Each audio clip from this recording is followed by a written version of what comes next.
Hello everyone, welcome back to my YouTube channel. My name is Kamini Singh. So in today's video, we will be discussing about the population growth curves, that is the S-shaped and J-shaped curve. We'll be discussing about the curves, then we'll be discussing some of the MCQs related to the same topic.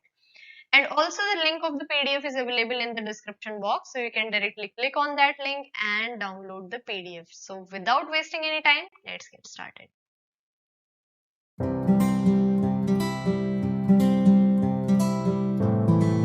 Starting with the first kind of growth, that is exponential growth. Let us see what are the conditions required for exponential growth.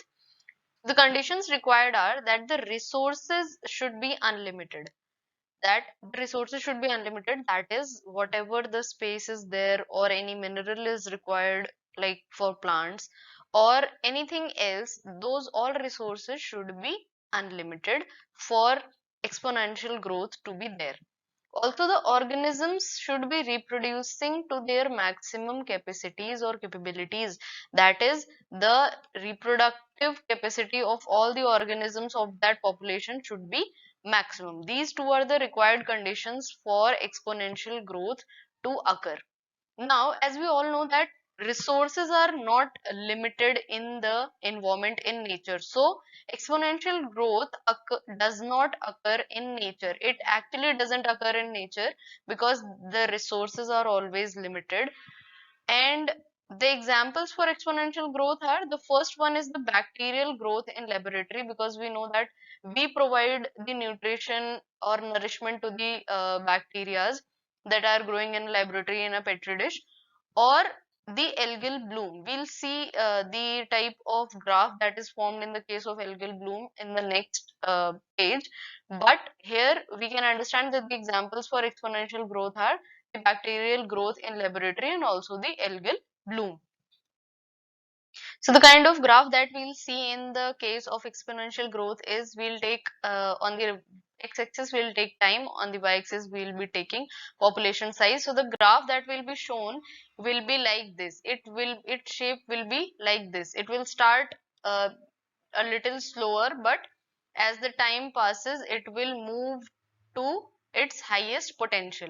When all the resources have been used in that area or in the area in which the population is residing, then something like this will occur, that the population size will decrease drastically as the resources have been used. In case of bacterial growth also, we'll see that the growth of the bacteria will reach to the maximum extent, and then the bacterias will start dying because they will not get the full nourishment for themselves, because the petri dish is small in size. Whatever nourishment we have provided, there will be a time when the maximum number of bacterial growth will be there, and after that they will start decreasing, their number will decrease. The same thing will happen with, in case of algal bloom, the algae will blossom or bloom till this point, and then it will decrease drastically due to the poisoning of that water body. So this kind of shape, as we have seen that the shape of this kind of graph in the exponential growth curve will be a J-shaped curve. So exponential growth shows the J-shaped curve from here to here, right? It shows a J-shaped curve. Now there are certain formulas for knowing how much the population have grown or how much the population have increased or decreased. So this is the formula that is there. dn by dt, that is change in population, is equals to the number of births that have happened, right, per capita, minus the number of deaths that have happened per capita, multiplied by the population size, right? So this is the formula for the exponential, for finding the exponential growth of a population. Also, this formula can be written like this: dn by dt, that is change in population, is equals to r into n. So n is population size and r is nothing but b minus d, that is birth per capita minus death per capita, is equals to r. And r can also be called as the reproductive potential. It is known as the reproductive potential. So R is nothing but B minus D. So this is the short formula and this is the long formula for the exponential growth curves. Now we'll move to the next type of growth curve, that is logistic growth curve. There are certain conditions that are required for this also. The conditions that are required are, firstly, the resources are limited. In this case, the resources are limited. And the second thing is that it has a concept of carrying capacity that is denoted by K, which is the maximum number of organisms a particular ecosystem can support. The maximum number of organisms of a particular population that an ecosystem can support is called as the carrying capacity of that ecosystem, and it is denoted by K. So as we see that resources are limited in the real nature, so this occurs in the nature. Now the examples are all the populations that are occurring in the nature, that are occurring in all types of natural ecosystems. So this is about the logistic growth. Now we'll see what kind of curve does it show. Now we'll see the kind of shape that it will show, that is the logistic kind of growth. It will show a S-shaped curve. Now we'll see how. This is the kind of curve that the logistic growth curve will show. Now it has basically three phases. It is divided into three phases. The three phases are, the first one, that is the lag phase, in which the population will grow a little very, you know, very slowly.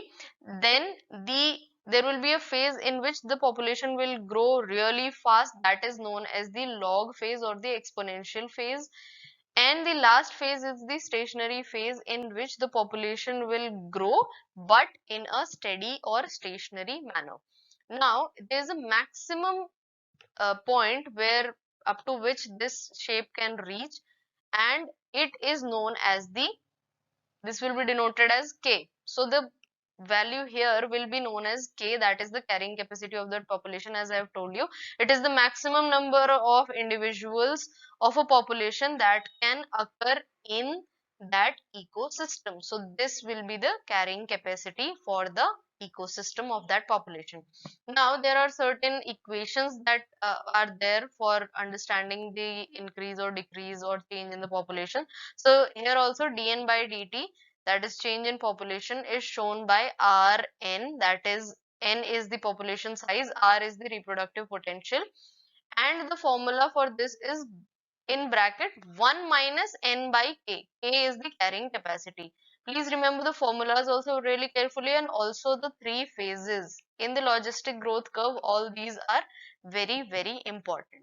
Now after understanding both kinds of curves, that is S-shaped and J-shaped, we'll move on to some of the MCQs related to the same that have been asked in the previous year question paper. So the first question is, choose the correct sequence of phases associated with the population growth that exhibit logistic model. As I've told you that all the phases are very, very important. So this have been asked in the December 2015 question paper. The options are stationary phase, exponential phase, and lag phase. Lag phase, stationary phase, and exponential phase. Lag, exponential, and stationary phase, or exponential, stationary, and lag phase. So we know that the first phase is very slow. The population will grow slowly. So the first phase is lag phase. So either B is right or C is right. The next phase was population will grow really fast, that is the exponential phase, and the last one was stationary phase, in which the population will grow steadily and slowly. So the option number C is correct for this question, that is lag phase, then exponential phase, and then stationary phase. The next question is, carrying capacity of a population determines that a particular habitat of a given species can sustain. This question have been asked also in the question paper in the year 2015 in December.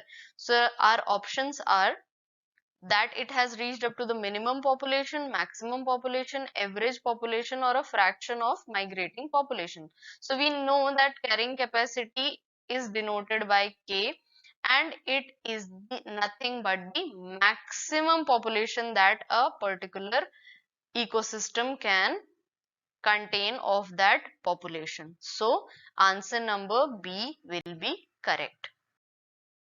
So the next question is, if K is the carrying capacity of a population N in an ecosystem following the logistic growth, its growth rate becomes zero when? So this question have been asked in the year 2015 June. Now the question says, when will be the growth zero if the logistic growth is there and the carrying capacity is denoted by K and the population is denoted by N. So the options are, if N and K will be 0, if mortality will be greater than natality, if N by K will be 1, or if N is equals to half of the carrying capacity of the habitat, that is N is equals to K by 2.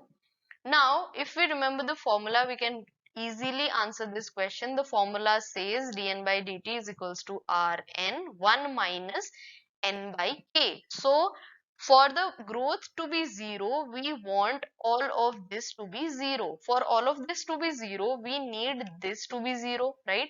And for this to be 0, N by K should be equal to 1, right? If N by K will be 1, then 1 minus 1 will be 0, and whatever multiplied by 0 is equals to 0. So the growth will be 0. There will be no uh, increase or decrease in the population. So our correct option will be C, right? So the last question for this video is, algal bloom follows a population growth pattern, which is, this has been asked in 2014 question paper. So the options are J-shaped, S-shaped, stationary or linear. We already know that stationary and linear are not a type of population growth. Now in the case of algal bloom, what has happened is that the resources were unlimited. That is, they were using the already unlimited resources of that area, and then it has come down very drastically when all the resources were over, right? So it showed a shape of a curve which was like this. That is the J-shaped curve. That is option number A is correct. I hope you have understood all the topics of the video and all the MCQs. Do not forget to like, share and comment down below. Also subscribe to my channel for more such informative videos. Thank you so much.